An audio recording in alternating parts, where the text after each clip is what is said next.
You gotta help me, I'm sick. I've got the mind goblin. Of course we'll help you, Mr. Osborn. What's mind goblin? Mind goblin these nuts? I have a confession to make. I am a huge Raimi Spider-Man fan. Yeah, I know. Sucks you guys had to find out like this. I wish I knew how to tell you guys sooner, but it's true. Hello everybody, it's me, your friendly neighborhood, and I have one question for you all. Where were you on May 3rd of 2002? I can tell you where I was. Still stuck in a fucking crib because I was 2 years old when one of the greatest movies of all time came out. Spider-Man, directed by Sam Raimi. Of course, I've blown my load about the Holy Trilogy more times than I do about Judy Hopps, but hey, I'll milk this trilogy even more than Avi Arad, as long as it means I get to make good content about it. Now, if you're familiar with the channel, you know about Spider-Man 1. A staple in the web has history because it marks his first appearance on the big screen. Tobey Maguire stepping into the boots of the Wallcrawler, and might I say he played both parts very well. That's a cute outfit. Did your husband give it to you? But a hero is only as good as their villains, and Dafoe killed it as the Emerald Menace known as the Green Goblin. His performance as the ruthless businessman turned murderous sociopath will always remain one of the biggest highlights of Spider-Man 1. You're out, Norman. Am I?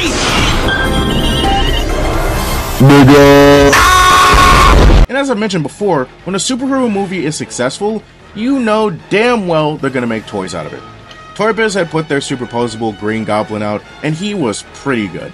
We hadn't had a 1/12 scale figure of him since Hasbro put out their lazy remold of the Toy Biz version of the Spider-Man trilogy line, and at this point in the video, I'd make a remark about No Way Home, but this time, that movie can stay in the box. No, the figure I'm going to be taking a look at is actually based on Green Goblin's appearance from the first Spider-Man movie. Of course, other companies have done a Spider-Man 1 Green Goblin, but it was done on a 1/6 scale, and as you all know, I don't collect those. Which brings me to the figure of today's review that actually takes the detail of a Hot Toys figure and brings it to a 1/12 scale.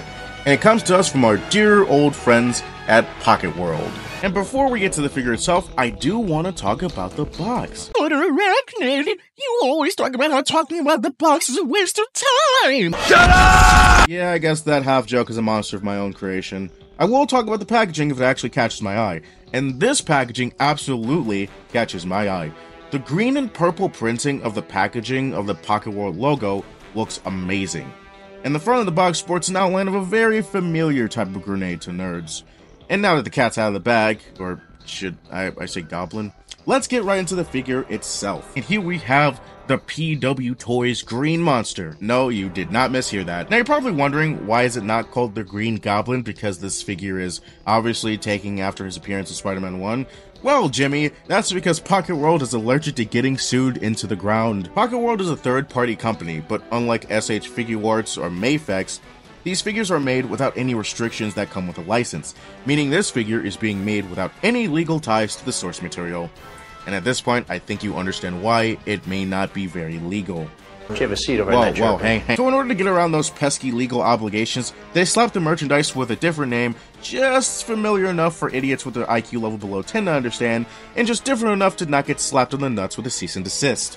This is a well-known and very common practice loophole that's used by third-party Transformers, along with other Hot Toys-style figures. Oh, by the way, stick a pin in both of these guys, we'll come back to them later. But my only gripe is that I wish they gave him a better name, like the Green Menace. I mean, it has a nice ring to it and it doesn't sound boring. But anyways, painting and sculpting on this figure is great. Now, remember when I mentioned this thing is like a mini Hot Toys? Yeah, I wasn't lying about that. This figure has a cloth suit covered in armored parts that cover the entire body. And honestly, it looks very accurate to the movie. Each detail is sculpted, painted, and printed onto the suit, down to a lot of details like the buttons he would press to call the glider to him, and he's so detailed all the way down to his Nike Air Flight posits. They definitely did the Goblin justice by allowing him to have his drip. As a matter of fact, it actually has a purple hue to it when it's under certain lighting conditions, just like in the movies. A lot of people complained about Green Goblin looking too much like a Power Rangers villain, but I'm not gonna lie, I actually prefer this more militarized version of the Goblin versus the classic suit. Looking at the helmet sculpt, you can see the Green Goblin definitely has those horrible yellow eyes. And even the mesh at the helmet mouth that would cover his real mouth in the movie. Side note, this actually is present with the Marvel Legends version, but I completely forgot to point that out. Ah, shit! Yeah, be careful with those goblin ears. Yeah, they're really sharp. However, as much as I love this helmet, it does look a bit off. The Green Goblin mask in the movie had more of a wider face to it, and it looked more like a head could fit in the helmet. However, this one feels like it's a bit too narrow. I've had the figure for a couple of months now, so I've gotten used to it, but I do feel like it's something definitely worth noting. And on to things that look off about the figure. Once you take a closer look, the wrist and ankle joints are exposed. Which isn't a bad thing. I expect something like that to be exposed, but the problem lies in the fact that these exposed parts are flesh-toned. Yeah, the body they used is flesh-toned. I don't know why they didn't color the figure green, or at least these exposed areas to not break the illusion, but hey, that's just me. It isn't the end of the world, mind you, but it does become a bit of an eyesore. The wrist joints are the least offensive of the two because at least the cloth can be used to cover them back up, kind of. But the ankles, not so much.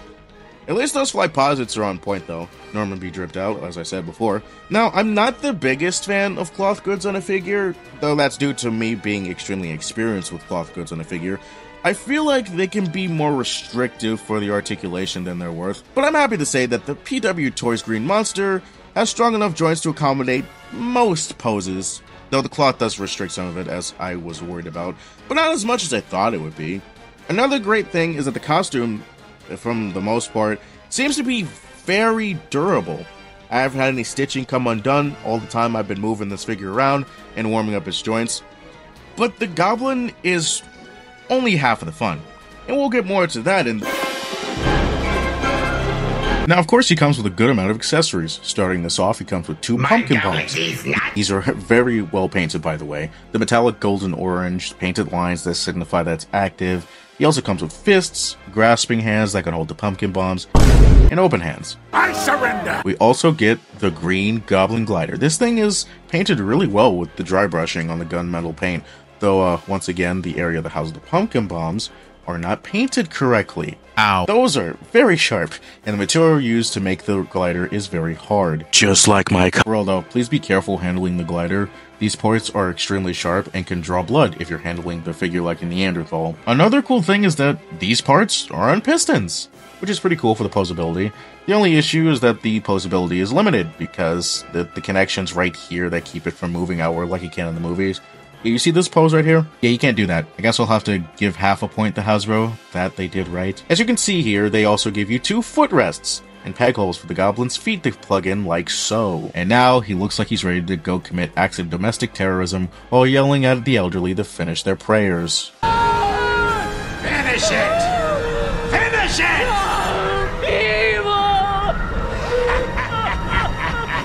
You know, what a lovely God-fearing man this Green Goblin fellow is. Hell, he's so kind, he urged that elderly woman to finish saying her daily prayers. You know, it's kind of funny how God sends us help in the most unorthodox but interesting ways.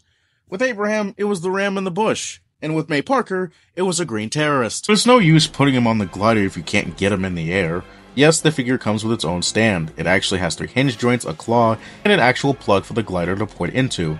Though I will say it is not a snug fit, and he just sits on there. Neat detail is that there's the Green Goblin right there on the base of it, and there's also a little drawer under it you can store the hands and pumpkin bombs. That's pretty cool. Though that pose is a lie, you can't put him in that pose. And he also comes with this Willem Dafoe head. Though getting it onto him is a bit of a process. You see, you're supposed to take both the head and neck part off along with this green covering. Side note about it, this kind of irked me and it gives him a really odd case of giraffe neck, but after a while and a few times of head swapping, I've gotten used to it. So to replace the head, you can take the helmet off to make this slightly easier, slide this neck piece off. Oh, by the way, if you're wondering how this looks without the neck piece, here it is. I mean, it kind of looks better, but he's showing too much skin, so with that out of the way, you just want to pop off his neck piece, but be careful of the turtleneck. The way I do it is I just push the neck piece itself forward and just let friction do the work. Take the will head and push it in and it'll pop in and voila. Now you have Willem the Friend Why does he look so fucking stoic? I mean, don't get me wrong, this is an amazing head sculpt that perfectly captures Willem Dafoe's likeness, but, where's the crazy face? How come Hasbro, of all people, actually got this right? And also Hot Toys, but, you know, that shit's expensive. Another thing about this is that the neck piece for this has absolutely no articulation at all, aside from the swivel at the ball joint and the shoulders. So you don't even get much of that. You know, funny enough, this is the point where I'd usually record an articulation segment, but the case of this thing, it is kind of different. Remember what I mentioned before that this figure is like a Hot Toys but scaled down?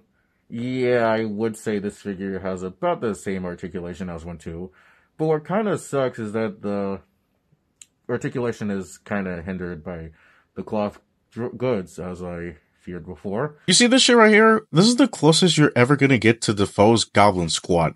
You're starting to make me mad with how many points you're making me give to Hasbro Pocket World. The one thing I do want to point out the fact is that the ankles absolutely carry the feet articulation. The ankles are on double ball joints, so it gives them a wider range of motion to work with. I really like that, and I think more action figures should do that. But now that I mentioned that, I do want to get into... Everything about this figure is basically chef's kiss perfect. It's so good, I don't mind it doesn't have those bells and whistles that I was demanding from the Marvel Legends Green Goblin. Despite this figure being more higher end, and honestly it would justify the asking price way better, but I do want to talk about the cloth goods for the suit itself. Now this figure is made from a leathery material, and it looks like that to match how the Green Goblin looked in the movie aesthetically. But it does limit some of the movement of the figure, as I mentioned in the articulation segment. So I want to propose a kind of middle ground if possible. The areas where the articulation is present should be covered by a more stretchy material, as to not accidentally limit the posability. That's pretty much the only thing I could think of that'll work. I'm pretty sure that's how PWToys does their Spider-Man figures. However, I've never owned a Mezco figure, so feel free to correct me in the comments down below. So in the middle of me editing and pulling out the Hasbro Green Goblin glider for, like, comparison, I got curious to see what would the PWToys Green Monster look like on the Hasbro Toys Green Goblin glider. And luckily the ports on Green Monster fit perfectly with the Hasbro ports, even though, like, they're in different spots in the feet. So it looks like he's on his tiptoes on there, but it still looks really amazing. Now, looking at some other reviews, the main criticism that I saw for Green Monster was the fact that his glider is too small. And at first, the glider being small didn't bother me. I didn't even notice that at first. I thought it was pretty much a perfect size. But after seeing him on the Hasbro glider, yeah, I can kind of see that criticism having some validity to it. But yeah, they're actually compatible. The only thing that sucks is that the PWToys Green Goblin glider has ball jointed, like footrests.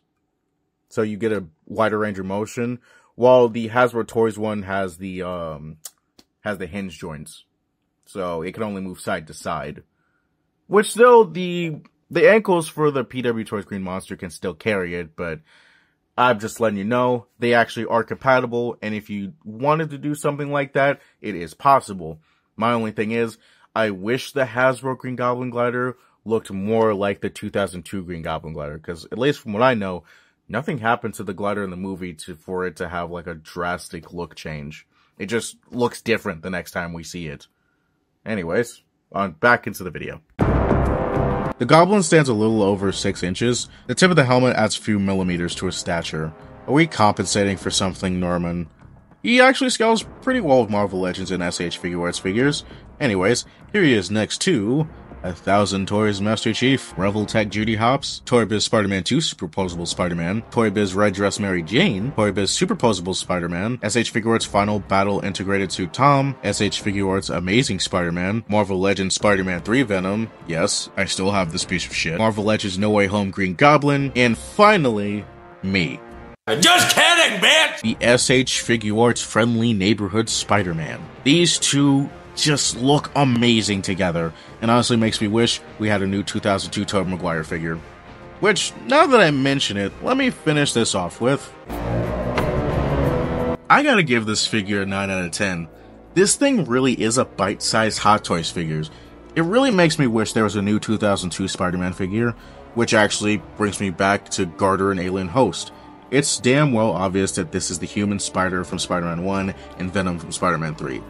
But these figures were made by Thunder Toys, a company which makes Hot Toy style figures. They also did the 2002 red and blue suit, though the red and blue is a bit inaccurate. Now, for how good PWToys are, they've actually done other Spider-Man movie villains. Before they released Green Goblin, they did Doc Ock from No Way Home, and funny enough, I've gotten a couple comments requesting me to get him.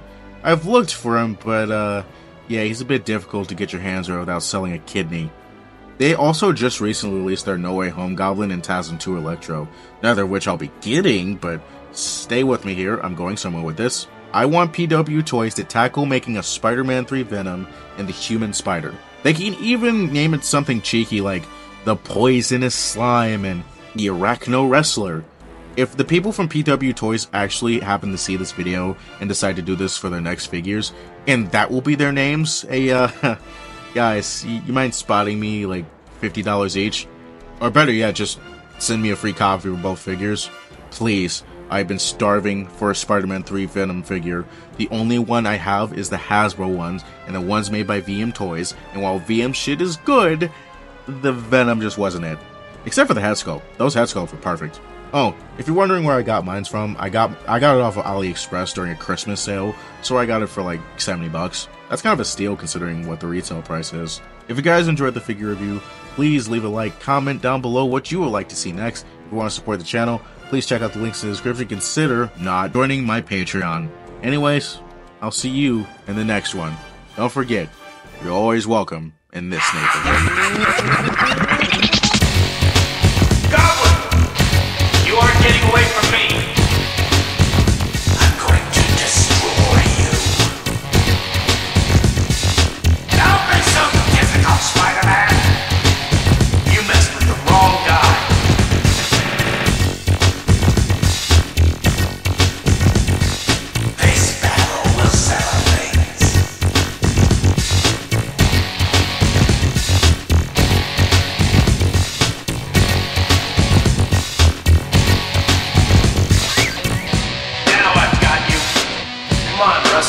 Let's dance.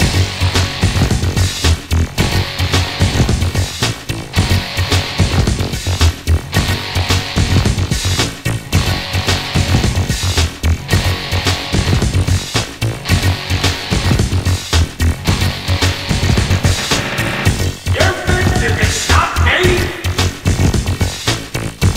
Stop being so difficult!